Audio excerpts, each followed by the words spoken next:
네, 주요 뉴스쇼 함께하고 계신 지금 시각 7시 14분 지나고 있습니다. 네트워크 현장 N시간인데요. 오늘은 서울과 영동지사 연결해 보도록 하겠습니다. 먼저 국회 연결해서 정치권 소식 들어보죠. 김도환 기자. 네, 국회입니다. 자, 어제 결국 윤석열 대통령에 대한 체포영장 집행이 됐죠. 다행히 우려했던 물리적 충돌 없었지만 참 사상 초유의 일이었습니다.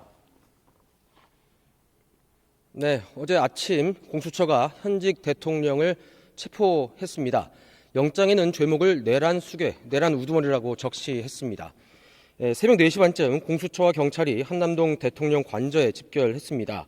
한남동 관저 앞은 탄핵 찬반 집회가 열리면서 긴장이 팽팽했습니다. 공수처와 경찰이 관저에 진입한 뒤에도 협의가 길게 이어졌습니다. 대통령 측은 자진 출석 형식을 요구했지만 공수처가 영장을 집행하겠다고 맞선 겁니다. 결국 10시 33분 영장이 집행됐고 대통령을 차량을 타고 이동해 공수처 뒷문으로 들어갔습니다. 대통령은 체포 직전 사전에 녹화한 영상을 공개했습니다. 이 나라에는 법이 모두 무너졌다라고 말하면서 불미스러운 유혈 사태를 막기 위해 일단 불법 수사이기는 하지만 공수처 출석에 응한다고 밝혔습니다. 윤 대통령은 어제 밤까지 조사를 받고 경기도 의왕시 서울구치소에 구금됐습니다. 진술을 거부하고 있는 것으로 알려졌습니다. 오늘도 윤 대통령 측은 건강상의 이유로 오전에 조사를 한 차례 연기했다가 오후 조사에도 나오지 않겠다고 밝혔습니다. 그러니까 15일 10시 33분에 영장이 집행됐기 때문에 통상 공수처는 48시간 안에, 그러니까 17일 10시 33분까지 영장을 청구해야 합니다. 영장이 발부되면 공수처와 검찰이 나눠서 수사를 하는데 20일 안에 기소를 해야 합니다.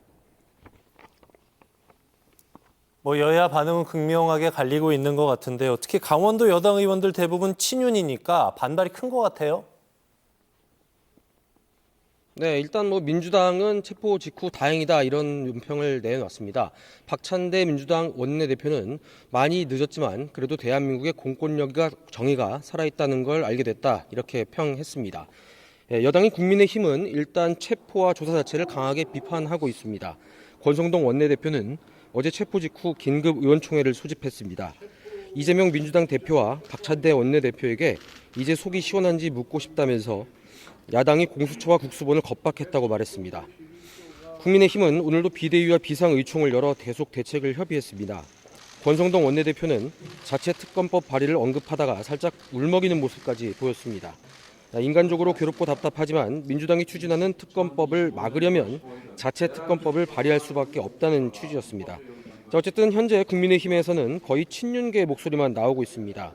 대통령 체포의 부당함을 계속 주장하면서 이재명 민주당 대표의 재판과 대통령 체포를 옆에 놓고 비교해 사법 리스크를 최대한 부각시키는 전략을 쓰고 있습니다. 여러 비판이 있는 게 사실입니다. 하지만 보수층이 결집하면서 지지도가 상승하는 효과를 보고 있기 때문에 이런 강경 기조는 당분간 유지될 것으로 보입니다. 사실 계엄 직전에 이른바 명태균 게이트가 터졌고 이런 상황을 촉발한 계기가 됐다는 의견도 있는데 여전히 진행 중이라고 봐야 되겠죠? 네, 이전에 민주당은 사실 이번 계엄과 탄핵 사태를 명태균 입틀막을 위한 내란이다 이렇게 규정한 바가 있습니다. 그만큼 파괴력이 큰 사안이라는 건데요. 수사도 사실 진행 중입니다. 검찰은 이른바 명태균 씨의 황금폰을 압수해서 지금 그 자료를 분석하는 데 주력하고 있습니다. 최근에는 인터넷 매체인 뉴스타파가 창원지검에서 작성한 수사 보고서를 보도하고 원문을 인터넷에 그대로 공개했습니다. 검찰이 강혜경 씨의 PC를 분석해 확보한 내용을 정리한 107페이지짜리 문서입니다. 명 씨가 윤 대통령이나 김건희 여사와 주고받은 휴대전화 메시지를 캡처한 사진 280개가 포함되어 있습니다.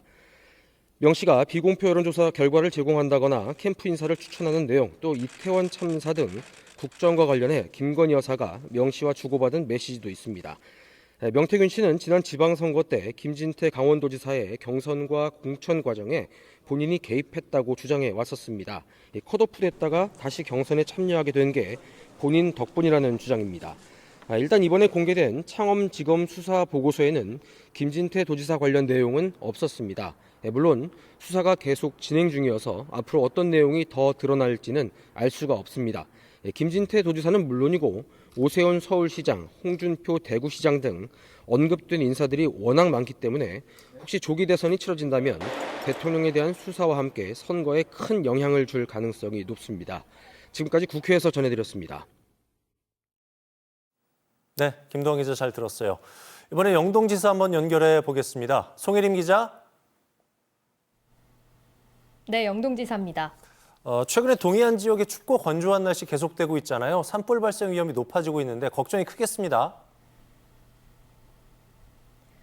네, 그렇습니다. 동해안 대부분의 지역이 건조특보가 한 달여 가까이 유지되고 있습니다. 고성과 속초, 양양은 30여일째, 강릉과 동해 삼척은 20여일째 건조특보가 발효 중인 상황입니다.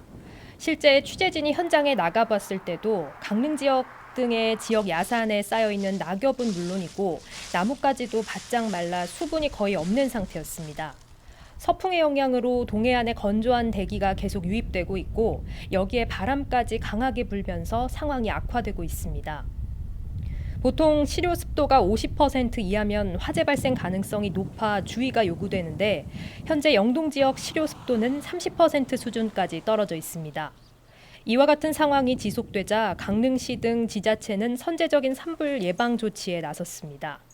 원래는 다음 달부터 운영 예정이었던 봄철 산불 방지 대책본부를 한 달 앞당겨 이달부터 운영하기로 했습니다. 산불에 취약한 읍면 지역을 중심으로는 감시원과 진화대를 조기 배치하고 산불 무인 감시 카메라를 통해 주야간 모니터링도 강화한다는 방침입니다. 네, 이어서 다음 소식 알아보도록 할게요.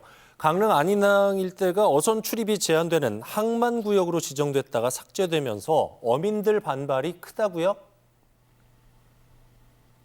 네, 그렇습니다. 이 동해지방해양수산청은 지난 2022년 안인화력발전소 시험 가동을 앞두고 안인항 일대 1,000만 제곱미터 일원을 국가가 관리하는 항만구역으로 지정 고시했습니다. 이에 따라 어선을 비롯한 각종 선박은 석탄 운반선의 원활한 입출항을 위해서 해당 구역 출입이 금지됐는데요. 당시 어민들은 해역 이용에 대한 협의가 없었다며 지정 철회를 촉구했지만 해수청은 법적으로 문제가 없다며 받아들이지 않았습니다.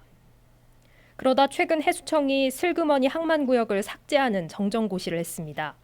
당시에는 발전소의 요청에 따라 구역을 지정했고 발전소가 피해 보상 등을 약속해 문제가 없다는 입장입니다.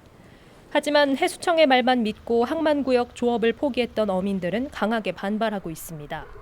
대대로 내려오던 마을 대표어장을 막아서 발생한 피해를 정부가 책임져야 한다는 입장으로 1차적인 책임이 해수청에 있다고 보고 법적 대응 등 모든 수단을 동원하기로 했습니다. 자, 마지막 소식 들어볼게요. 요즘에 강릉 지역 독립영화계가 시끌시끌하다고 들었어요. 정동진 독립영화제가 존폐 기로에 섰다고 하는데 이 소식은 좀 자세히 전해주세요. 네, 그렇습니다. 강릉을 기반으로 활동하는 영화단체 강릉 시네마테크 이야기입니다. 이들은 주로 독립영화를 상영하는 신형극장을 운영하고 있고 매년 8월마다 정동진 독립영화제를 개최하고 있습니다. 영화진흥위원회와 강릉시의 보조금, 자체 예산 등으로 축제 비용을 충당해 왔는데 올해는 강릉시가 신형극장 운영 예산 6천만 원과 정동진 독립영화제 예산 7천만 원을 지원하지 않기로 했습니다. 강릉시 입장은 지원했던 예산 자체가 코로나 때 힘든 예술인을 위한 것이었고 이제는 자립할 시기가 됐다는 판단에서라고 설명했습니다. 또한 신형극장 운영 보조금의 경우 사업 목적과 맞지 않게 운영돼 중단할 수밖에 없다는 입장입니다. 이에 영화단체 등은 지역의 소중한 문화자산을 스스로 해치는 정책을 규탄한다며 시민 서명을 받는 등 강릉시의 결정에 반발을 이어가고 있어 갈등은 당분간 지속될 것으로 보입니다. 지금까지 영동지사에서 전해드렸습니다.